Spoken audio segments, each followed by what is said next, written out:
வணக்கம். இந்திய நேரப்படி காலை 6 மணி. ஜெம் தலைப்புச் செய்திகள். மணிப்பூரின் பாதுகாப்பு நிலைமையை தொடர்ந்து 2வது நாளாக அமித்ஷா ஆய்வு. சட்டம் ஒழுங்கை மீட்டெடுப்பதில் கவனம் செலுத்துமாறு உயர் அதிகாரிகளுக்கு உத்தரவிட்டதாக தகவல்.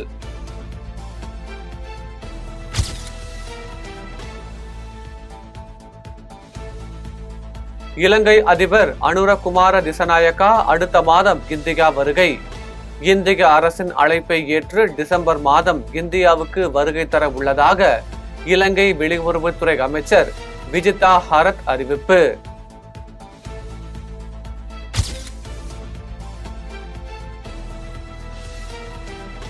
லாட்டரி அதிபர் மார்டின் தொடர்புடைய இடங்களில் கணக்கில் வராத ரூபாய் 12 கோடியே 41 லட்சம் பணம் பறிமுதல். அவருக்கு சொந்தமான வங்கி கணக்கில் இருந்த 6 கோடியே 42 லட்சம் பணம் முடக்கப்பட்டதாக தகவல்.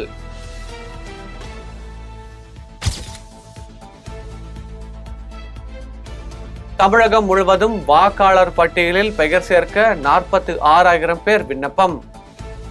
அதிகபட்சமாக பெரம்பூர் தொகுதியில் 3,531 பேர் புதிய வாக்காளர்களாக சேர்க்க விண்ணப்பித்து உள்ளதாக தகவல்.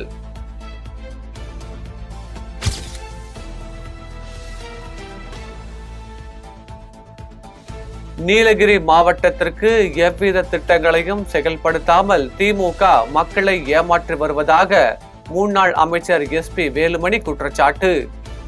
நடைபெற்று முடிந்த நாடாளுமன்ற தேர்தலில் காங்கிரஸ் கட்சியால் தான் திமுக வெற்றி பெற்றது என்று விமர்சனம்.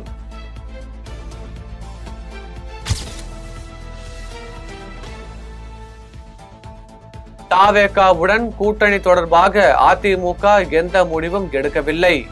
விஜய் கட்சியுடன் கூட்டணி என அதிமுக எப்போதும் அறிவித்தது எனவும் அதிமுக செய்தி தொடர்பாளர் பொன்னையன் கேள்வி.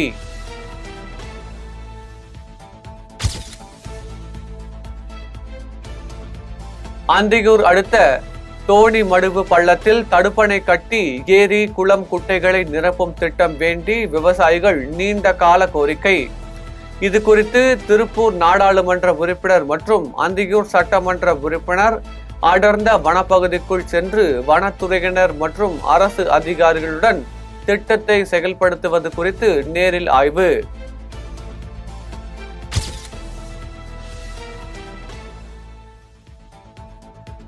விழுப்புரம் மாவட்டம் செஞ்சி தொகுதியில் சட்டமன்ற உறுப்பினர் செஞ்சி மஸ்தான் தலைமையில் நடைபெற்ற பாக முகவர் ஒருங்கிணைப்பாளர் மற்றும் ஆலோசனை கூட்டம். விழுப்புரம் மாவட்டத்திற்கு வரும் 28, 29 ஆகிய தேதிகளில் கள ஆய்வு மேற்கொள்ள வருகை தரும் தமிழக முதல்வர் MK ஸ்டாலின் அவர்களுக்கு சிறப்பான வரவேற்பு அளிப்பது உள்ளிட்ட தீர்மானங்கள் நிறைவேற்றம்.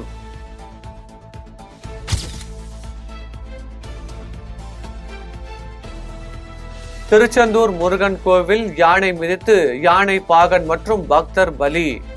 துதிக்கையை முத்தமிட்டவாறு மொபைல் போனில் செல்போன் எடுக்க முயன்ற போது ஆத்திரம் அடைந்து யானை தாக்கியதாக தகவல்.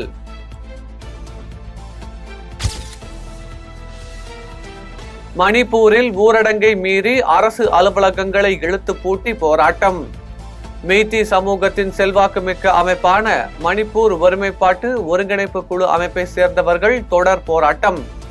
இம்பால் பள்ளத்தாக்கில் உள்ள 5 மாவட்டங்கள் மற்றும் காங்போக்கி மாவட்டங்களில் இணையதளம் மொபைல் டேட்டா சேவை முடக்கம்.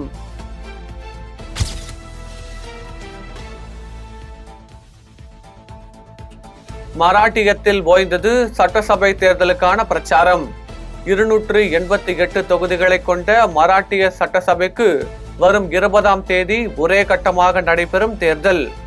23ஆம் தேதி வாக்குகள் எண்ணப்பட்டு முடிவுகள் அறிவிக்கப்படும் என தகவல்.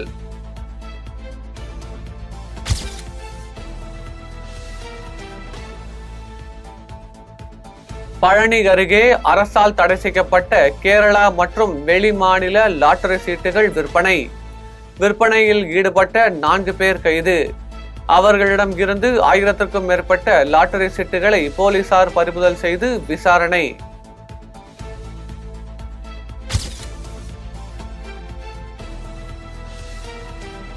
புதுச்சேரி முதலியார்பேட்டை பகுதியில் 35 கோடியே 36 லட்சம் மதிப்பீட்டில் கட்டி முடிக்கப்பட்ட மேல்நிலை மற்றும் கீழ்நிலை நீர்த்தேக்க தொட்டி பொதுமக்களின் பயன்பாட்டிற்கு திறந்து வைத்தார் முதலமைச்சர் ரங்கசாமி. 7182 புதிய குடிநீர் இணைப்புகள் அமைக்கப்பட்டுள்ளதாக தகவல்.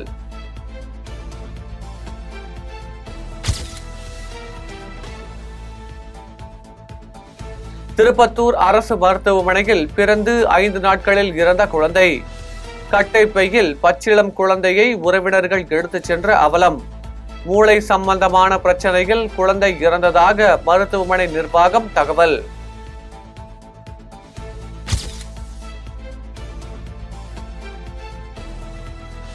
குற்றாலம் அருகே திருமண நிகழ்ச்சிக்கு பிளக்ஸ் பேனர் வைப்பதில் ஏற்பட்ட தகராறில் ஒருவர் வெட்டி கொலை. தடுக்க சென்ற மற்றொரு நபர் வெட்டு காயங்களுடன் மருத்துவமனையில் அனுமதி.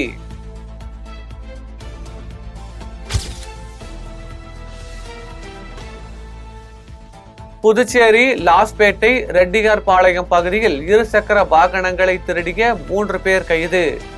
அவர்களிடம் இருந்து 3 இருசக்கர வாகனங்கள் பறிமுதல். திருட்டில் ஈடுபட்ட அகமது, சஞ்சய், சிவகுமார் ஆகியோர் காலாப்பட்டு மத்திய சிறையில் அடைப்பு.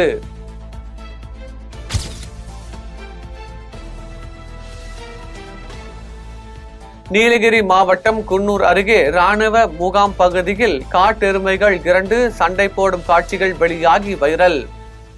பொதுமக்கள் நடமாடும் பகுதியில் நீண்ட நேரமாக சண்டையிட்டுக் கொண்டிருந்ததால் வாகன ஓட்டிகள் அச்சம்.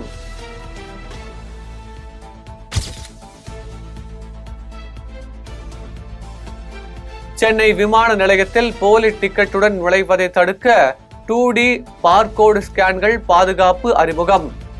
1வது உள்நாட்டு முனையத்தில் 1 மற்றும் 3 ஆகிய நுழைவு வாயில்களிலும், முனையம் 2இல் 16வது நுழைவு வாயிலிலும் டிக்கெட் பார்கோடு ஸ்கேன் நிறுவப்பட்டுள்ளதாக தகவல்.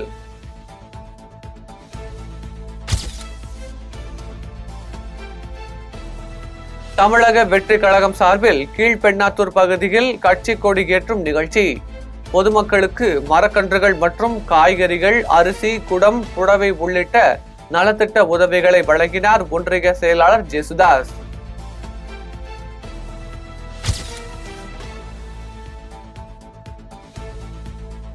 உத்தரமேரூரில் விதைகள் சுற்றுச்சூழல் தன்னார்வ அமைப்பு சார்பில் 5000 பனை விதைகள் நடவு செய்யும் நிகழ்ச்சி. 3 ஆண்டுகளில் காஞ்சிபுரம் மாவட்டத்தில் பல பகுதிகளில் 3 லட்சம் பனை விதைகள் நடவு செய்யப்பட்டுள்ள நிலையில் 4வது ஆண்டில் 1 லட்சம் பனை விதைகள் நடவு செய்ய இலக்கு நிர்ணயம்.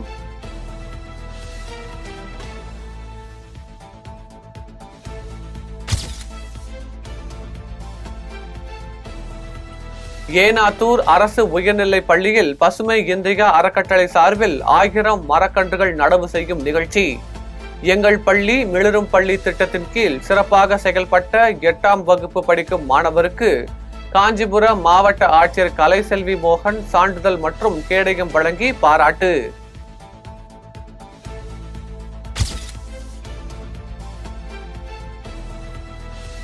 சென்னை மாநகராட்சி மண்டலம் 15இல் நடைபெற்ற மாதாந்திர மண்டல குழு கூட்டம். மழை காலத்தில் சாலை வசதிகள், மின்விளக்கு கம்பங்கள், தண்ணீர் தேங்குவது குறித்து ஆலோசனை. தொய்வடைந்த அனைத்து பணிகளும் விரைந்து முடிக்குமாறு மாநகராட்சி அதிகாரிகளுக்கும் ஊழியர்களுக்கும் உத்தரவு.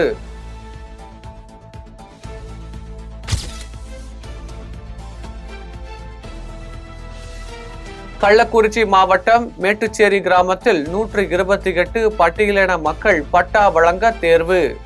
100 நபர்களுக்கு மட்டும் தற்போது பட்டா வழங்க நடவடிக்கை மேற்கொள்ளப்பட்டதால் மீதமுள்ள 28 பயனாளிகள் மாவட்ட ஆட்சியரிடம் உரிய நடவடிக்கை எடுக்க கோரி புகார் மனு அளித்தனர்.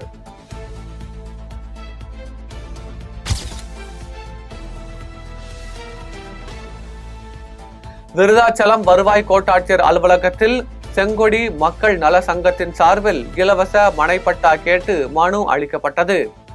மனுவை பெற்றுக்கொண்ட வருவாய் கோட்டாட்சியர் சையது முகமது மனு மீது உரிய நடவடிக்கை எடுக்கப்படுவதாக உறுதி.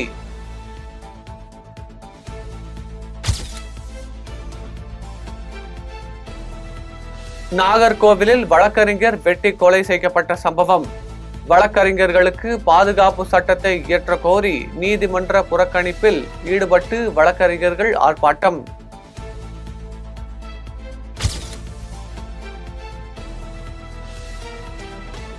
தானமாக வழங்கப்பட்ட 45 ஏக்கர் நிலத்தை தனி நபரிடம் இருந்து மீட்டுத்தர வலியுறுத்தி போராட்டம்.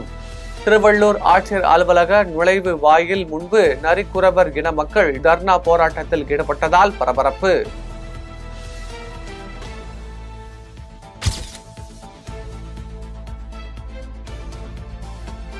தூத்துக்குடி மாவட்டம் கற்குவேல் ஐயனார் திருக்கோவிலில் வழிபாட்டுக்கு தடை. அறங்காவலர் குழு மற்றும் அறநிலையத்துறை அதிகாரிகள் தடுத்து நிறுத்தியதை கண்டித்து பொதுமக்கள் போராட்டம். வாயில் கருப்பு துணி கட்டி மாவட்ட ஆட்சியர் அலுவலகம் முன்பு போராட்டத்தில் ஈடுபட்டதால் பரபரப்பு.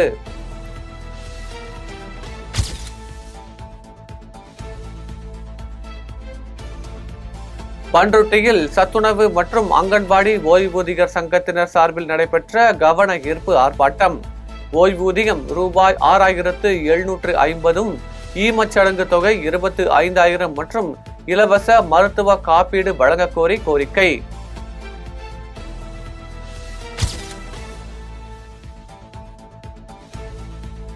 கும்பகோணத்தில் இலவச வீட்டு மனை பட்டா கேட்டு கொட்டு மழையில் சிபிஐஎம்எல் கட்சியினர் ஆர்ப்பாட்டம். ஆர்ப்பாட்டத்திற்கு பின் கும்பகோணம் வட்ட ஆட்சியர் சண்முகம் மற்றும் சம்பந்தப்பட்ட அதிகாரியிடம் மனு வழங்கப்பட்டது.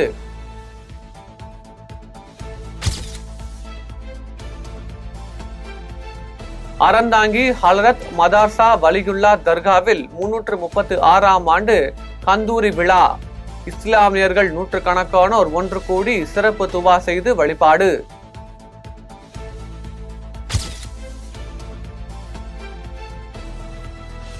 வேலூர் கோட்டை ஜலகண்டேஸ்வரர் ஆலயத்தில் முதல் சோமவார சங்காபிஷேக விழா. 108 சங்குகள் கொண்டு ஜலகண்டேஸ்வரருக்கு அபிஷேகம் மற்றும் மகா தீப ஆராதனைகள் நிகழ்ச்சியில் பக்தர்கள் சுவாமி தரிசனம்.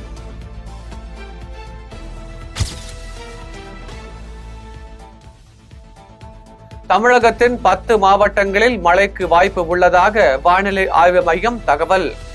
நாகப்பட்டினம், திருவாரூர், தஞ்சை, புதுக்கோட்டை, ராமநாதபுரம், மயிலாடுதுறை, சிவகங்கை, நெல்லை, குமரி, தூத்துக்குடி ஆகிய பகுதிகளில் இடி மின்னலுடன் கூடிய மிதமான மழைக்கு வாய்ப்பு என தகவல்.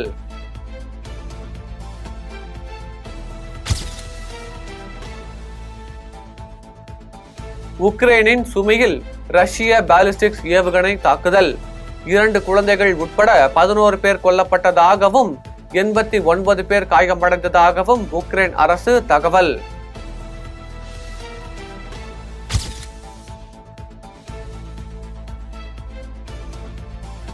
அமெரிக்காவின் நீண்ட தூர ஏவுகணைகள் மூலம் ரஷ்யாவை தாக்க உக்ரைனுக்கு பைடன் அனுமதி. டிரம்பிடம் அதிகாரத்தை ஒப்படைப்பதற்கு 2 மாதங்கள் உள்ள நிலையில் முக்கிய கொள்கையில் மாற்றம் ஏற்பட்டதால் பதற்றம் அதிகரிப்பு. இதன் மூலம் போர் தீவிரமடையும் என பொதுமக்கள் அச்சம்.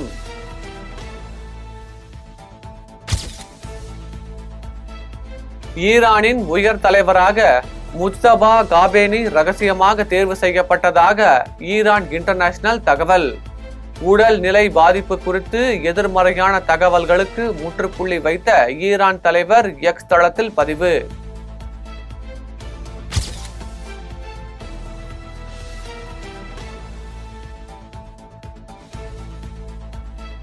அமெரிக்காவில் நடைபெற்ற உலக கேரம் சாம்பியன்ஷிப் போட்டி 3 பிரிவுகளில் தங்கப் பதக்கம் வென்று தமிழ்நாட்டை சேர்ந்த வீராங்கனை காசிமா சாதனை.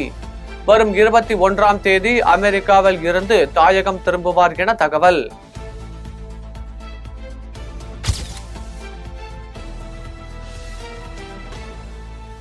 கோவையில் நடைபெற்ற 27வது தேசிய அளவிலான கார் பந்தயம் மற்றும் இருசக்கர வாகன சாம்பியன்ஷிப் போட்டி. எல்ஜிபி ஃபார்முலா 4 பிரிவில் கர்நாடகா மாநிலம் பெங்களூருவை சேர்ந்த இளம் வீரர் டிஜில் ராவ் சாம்பியன்ஷிப் பட்டத்தை தட்டிச் சென்றார். என்ஃபீல்ட் கான்டினென்டல் ஜிடி கோப்பைக்கான சாம்பியன்ஷிப் போட்டியில் பாண்டிச்சேரியை சேர்ந்த நவநீத் சாம்பியன்ஷிப் பட்டம் வென்று சாதனை.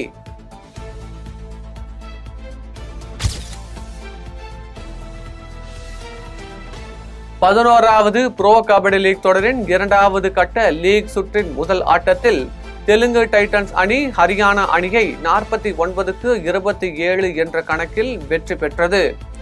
இரண்டாவது ஆட்டத்தில் பெங்களூரு அணியை வீழ்த்தி மும்பை அணி வென்று புள்ளி பட்டியலில் முன்னேற்றம்.